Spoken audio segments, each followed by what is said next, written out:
Hey guys, welcome. My name is Mark. Thanks for stopping in. Today I've got the Skydio 2 Plus and I'm going to do an unboxing. I don't think I've ever done an unboxing and not necessarily big on unboxing, but I didn't see a video out there yet on the unboxing, so we're going to do that here today. I'll go over some of the differences of the Skydio 2 Plus.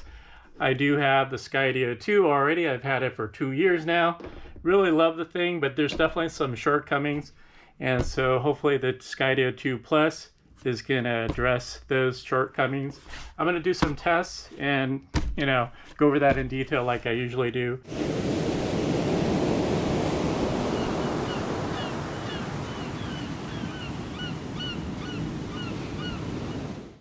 So here we go. Let's go ahead and open it up. Now I did take a little sneak peek of this already.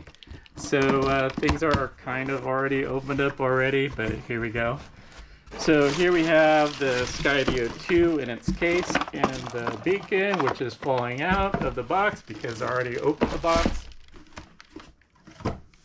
Okay, so here we got the case, and what's nice about this case is that it's covered in fabric now.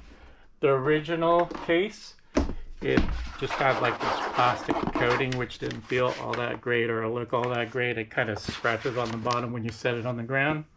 So this one has a nice fabric on it. Let's go ahead and open this up.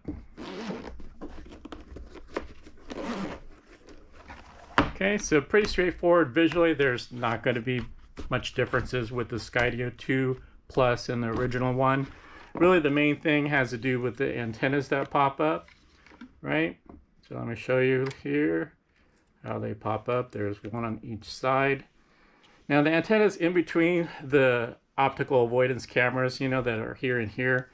So because it's on the inside and there's other cameras in the back here like this one, obviously it's not going to be an issue. Skydio is not going to design a drone where these antennas are going to be a factor. And of course it's the obstacle avoidance around the drone, not in the middle of the drone. So, from that aspect, it's not going to make any difference. Okay, so yeah, so the antennas are the difference, physically. My concern is with these antennas is that, they're flimsy, they can break easily, crash into a branch or falls down upside down. I think there's a really good likelihood that they're going to break. Skydio does offer now the Skydio Care, which sounds like the DJI refresh program.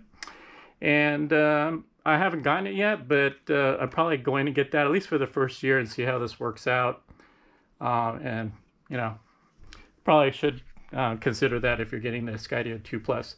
Here's the beacon. There's not going to be anything visually different here. It looks exactly the same to me, feels exactly the same, so there's really no point in going over that. But the main thing is, if you're going to get this drone, you need to get the beacon. The beacon is, what you can control really easily with the drone, because it's, small. You could do many of the things that you can do with the controller, more or less, not the range. But because it's for tracking you while you're moving, you don't want to be using the controller. You want to just be using this. So this is really important. And with the Skydio 2 Plus drone and the beacon, I'm certainly expecting it to have a lot better signal range. And so I'm going to be doing some testing on that. So make sure you stay tuned for those videos that I'm going to be producing later on here. And that's it. So thanks for stopping in. Pretty straightforward. Seems like I should be going over more stuff, but it's an unboxing video, so what more can I say? All right guys, as always, happy flying and catch you on the next video. Bye.